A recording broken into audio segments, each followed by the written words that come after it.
حالتون چطوره؟ من سارا هستم از کانال سارامون. من اومدم با یه معرفی دیگه از ارباب حلقه ها. امروز میخوام درباره 10 واقعیت که فقط طرفدارای ارباب حلقه ها میدونن براتون بگم. من که خیلی هیجان دارم براش. مطمئنم شما هم میخواید بدونید این 10 واقعیت چی هن. پس وقت رو از دست ندیم و بریم یه تریلر ببینیم و بعدش بریم سراغ این 10 واقعیت این اثر بزرگ. There's far more at stake here than just our lives. Earth.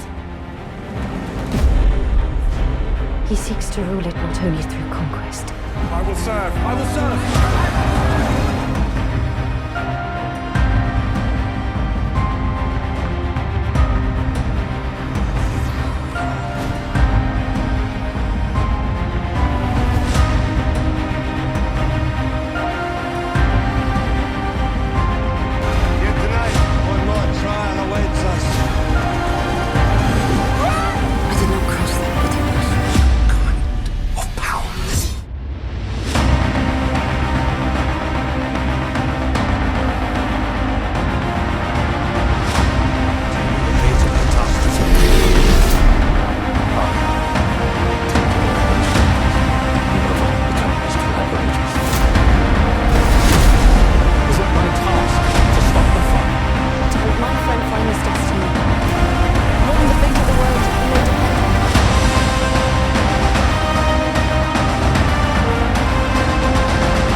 اولین و مهمترین حقایق درباره سریال حلقه های قدرت که فقط طرفدارای کتاب میدونن مربوط به قدرت سارونه که تا حالا تونسته الف های زیادی رو نابود کنه.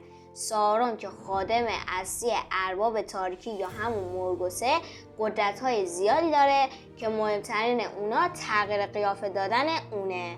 اون میتونه به شکل هر کسی که میخواد تغییر قیافه بده و اعتماد الف های زیادی رو به خودش جلب کنه و فداکاری اونا رو به دست بیاره یا الف ها رو به ارتش خودش اضافه کنه.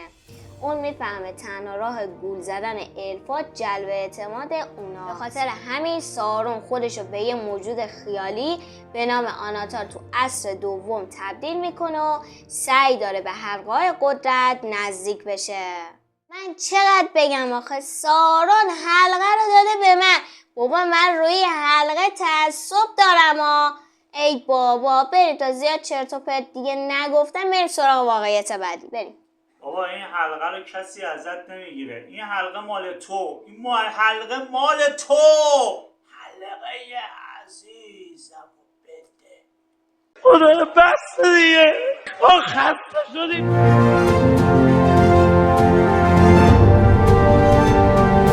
حلقه‌های اصلی که تو داستان وجود دارن گفته شده 20 تاست، اما شایعاتی هست که میگه ساخت حلقه‌های کوچیک‌تر دیگه هم وجود داره که نه تعداد اونا و نه ماهیت اونا مشخص نیست و تو سگانه ارباب حلقه ها بهش نپرداخته. ولی میشه گفت این حلقه ها از سنگ‌های گرون قیمتی هن که نقش تزئینی ندارن و یه وسیله برای تمرین هنری تازه برای الف‌های آهنگر بوده که شکست خورده. ممکنه که نحوه ساختن این حلقه ها تو سریال نشون داده بشه. بله، فقط قبل از اینکه بریم سراغ واقعیت بعدی لطفا منو سابسکرایب کنید و با زدن زنگوله از ویدیوهای خفن و جذاب و جدید کانال باخبر بشید. بریم سراغ حقیقت بعدی.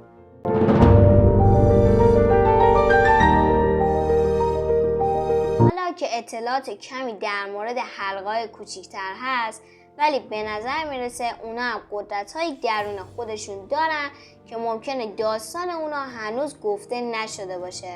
اما از اونجایی که قدرت این حلقه به حلقه یگانه وابسته نیست، ممکنه با نابودی اون حلقه تو پایان عصر سوم همچنان قدرت داشته باشن و اگر این حلقه ها بعد از نابودی حلقه یگانه قدرتاشون رو حفظ کنن و ممکنه هنوز نقشی تو داستان سرزمین میانه داشته باشن.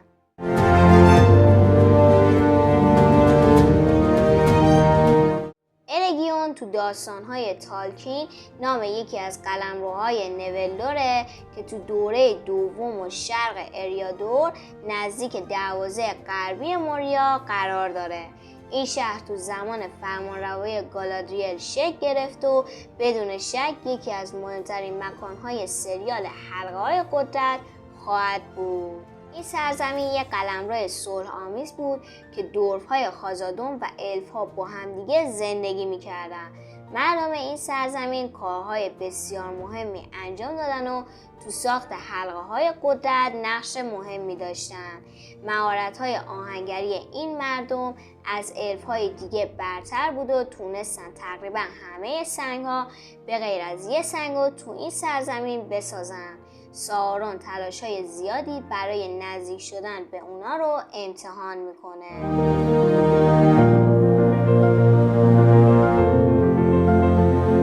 یکی از دلایل مهم 10 حقیقت درباره سریال حلقه‌های قدرت جنگ‌های پرشماری بود که سارون با الف‌ها داشت و اون تنها کسی بود که تونسته با تعداد زیادی از الف‌ها مبارزه کنه. اون یک حلقه رو به دست میگیره و سعی داره برای کنترل همه حلقه ها و تصرف سرزمین میانه جنگ‌های خونالود زیادی برپا کنه و الف‌های زیادی رو به قتل برسونه.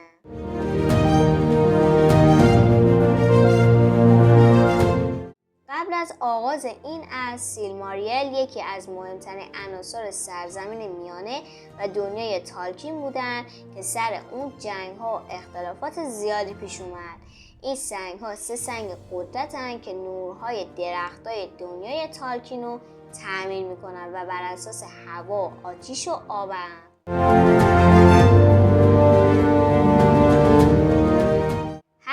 از حقایق پنهان سریال حلقه‌های قدرته که به گروه‌های مختلفی بین الف‌ها و انسان‌ها تقسیم شدن، اما همه نمیدونن که حلقه‌ها به طور خاص تو مجموعه‌هایی ساخته شدن که هر کدوم برای صاحبای مربوط به خودشونه.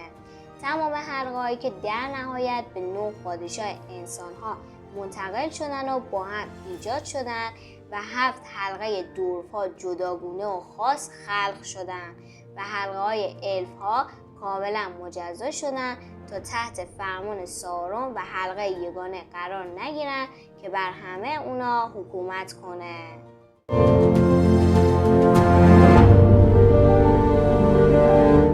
اطلاعات کمی درباره 7 بزرگ خاندان دورف‌ها مشخصه و به این دلیله که دورف‌ها موجوداتی بسیار درونگرا هستند و خیلی کم با افراد خارج از قبیله خودشون تعامل دارن.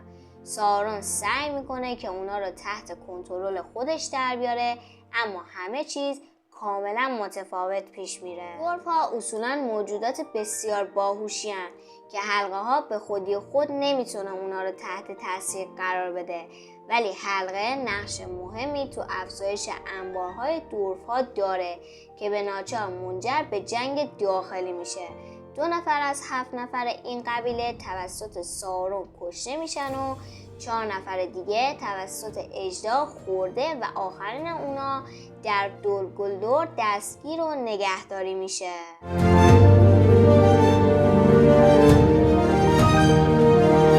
گفته گاندالف بزرگ حلقه‌های قدرت مجهز به مراقبت از خودشونن و توضیح داده میشه که چجوری حلقه یگانه خودشو از ایسیلدور به گالوم و در نهایت به بیلبو منتقل میکنه و از هر کسی که میتونه نگهداری میکنه. حلقه یگانه تمام تلاششو برای زنده موندن میکنه و در عین حال حتی ناراحت هم میشه.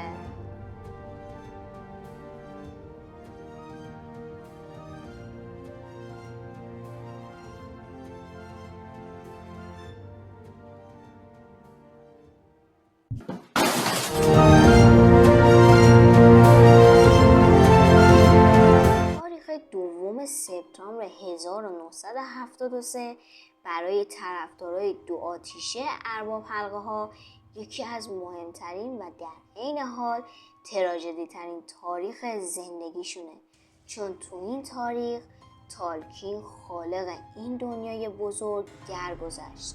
خیلی از طرفدارا ممکنه با ارتباط عجیب و کاملا تصادفی تاریخ مرگ با حلقه های قدرت اون آشنا نباشن، اما اون سالی بود که اتفاقی عجیب رقم زد. هر عدد ساخت حلقه سال مرگ تالکین با یک مجموعه در میان حلقه ها مطابقت دارد. یک حلقه برای حکومت بر همه آنها، 9 عدد برای انسانها، 7 عدد برای اربابان کوتوله و 3 حلقه برای الفها. یعنی سال مرگ تالکین 1973. خیلی خوب، این از 10 حقیقت. امیدوارم براتون جالب بوده باشه و از دیدنش لذت برده باشید. دوستتون دارم. خدافظ.